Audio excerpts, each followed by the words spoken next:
তো hello friends, good morning, welcome back to my channel. আশা রাখি তোমরা সবাই ভালো আছো আর আমরাও ভালো আছি। আর সকালটা শুরু করলাম ঘুম থেকে উঠে দাঁত ব্রাশ করে চেঞ্জ করে ভাবলাম চুলটা আসতেই নেই, কারণ চুলটা যদি এখন আমি না আসতাই সারাদিনই আমার হবে না এই কাজ। এখন কাজের পরিমাণটা একটু বেড়ে গেছে যেহেতু লোক সংখ্যা বেড়ে গেছে।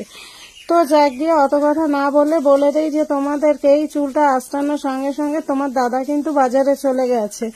অন্য সময় তাও ফাঁকি মারে, কিন্তু যেহেতু ঘরে দুটো লেবার খায় তাই সবসময় এখন খুব একটা ফাঁকি মারে না। আর ফাঁকি দিলেও আমি গজগজ করতে করতে তুলে দিই, কারণ ওরা খেতে চলে আসে ঠিক 7:30টার মধ্যে। আগে একটু আমি দেরি করে কাজ করলে আমার প্রবলেম হতো না, দাদা 8টা, 8:15, 8:30 যেহেতু নিজের কাজ যখন খুশি খেয়ে যেত।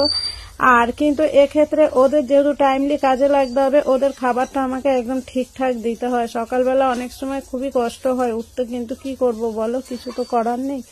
তো যাকে তাই জন্য ভাবলাম যে আজকে যখন বাজারে গেছে, ভাত আমি ওদিকে বসিয়ে দিয়েছি, তাহলে আমি চুলটা একটু আঁচড়িয়ে নি। ভাত বসানো মানে কি, ভাতের অলরেডি মার ঝাড়তে আমি দিয়ে দিয়েছি, ঠিক আছে। এবার দাদা ভাই আনলে, আর তার থেকে বড় কথা হলো এখন কোনো তরকারি আমি রান্না করব না। এখন হচ্ছে গিয়ে কালকে রাতেও মাংস হয়েছিল, সেই মাংস রয়ে গেছে, ঠিক আছে। তাই সেই কারণে এখন আর আমি কোনো রকম মাংস রান্নার ব্যাপারেই যাব না।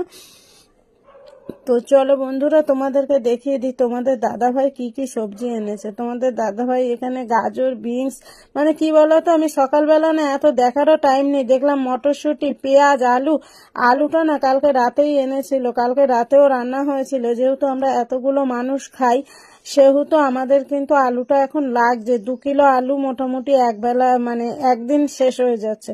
তো মটরশুঁটি অনেক এনেছে, আর তোমরা তো জানো না মটরশুঁটি আনার সঙ্গে সঙ্গে আমি কন্টিনিউ মটরশুঁটি খেয়ে যাচ্ছি। মানে আমার এত ভালো লাগে বেছে বেছে কচি কচি, কাজের ফাঁকে ফাঁকে কিন্তু মটরশুঁটি খেতে আমি ভুলছি না। আবার দিদির ছেলেকেও ডাকছি, আয় মটরশুঁটি খাবি। তো ও আবার আমাকে বলে দিচ্ছে খালি পেটে কেউ মটরশুঁটি খায়। ভাই আমার যেটা ভালো লাগে না, আমি সেটা খালি পেট ভরা পেট দেখি না। অ্যাকচুয়ালি আমার কোনো কিছু খেতেই ভালো লাগে না, যদি কিছু ভালো লাগে অত আমি টাইম জ্ঞান বুঝে খাই না। তো যাক গিয়ে যা হওয়ার হয়ে গেল। এবার আমি তো তোমার দাদা ভাই ওই মাংস খায় না, ওর আবার একটু ডাল ছিল, সেই ডালটা দিয়ে খাচ্ছে। অ্যাকচুয়ালি তোমার দাদা ভাইয়ের খাওয়ার সমস্যা নেই, কিছু না থাকলে নুন জল দিয়েও খেয়ে নেয়। যেহেতু আমি রান্না আর করলাম না, কেন কি অনেকটা মাংস আছে, তো আবার রান্না করে আমি কি করব, তাই না। এই দেখো কতটা মাংস রয়ে গেছে, তো এই মাংসটাও পরে বেশি হয়ে গেছে। তারপরে তোমাদের দাদা ভাই ওরা দেখো কাজের সাইডে যাবে, তাও সেই গোপাল ভাঁড় দেখতে দেখতে খাচ্ছে। আর ওরা এত কথা বলছে আর এত গোপাল ভাঁড়ের আওয়াজ হচ্ছে, যেখানে কিছু কিছু কথা ভালো লাগার পরেও কিন্তু আমি মিউট করে আবার ভয়েস ওভার করছি।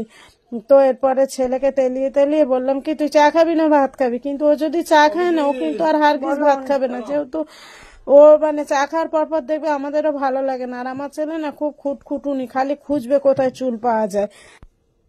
তো চা কিন্তু আমি সকালবেলা বানিয়েছিলাম, জানো তো। আমাদের ওই যে দুটো যে ছোট বাবু যে খেতে আসে দাদা ভাইয়ের লেবাররা, ও একজন কি করেছে আমি তো জানি না যে ও ভাত খেয়েই চা খাবে। আমি আর আরেকটা লেবার, সে এখানে খায় না, সে এসছে খেয়ে দে।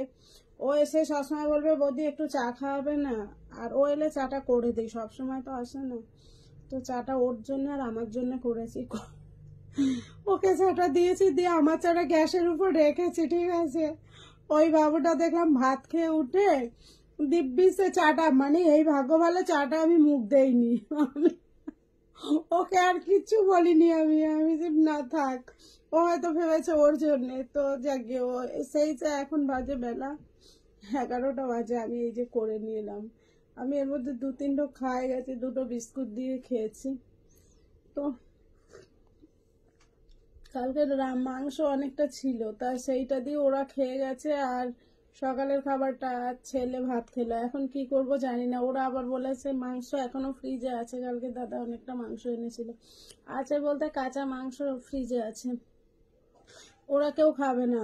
ওদেরকে রাত্রিরে আবার আলাদাভাবে আমি কালকে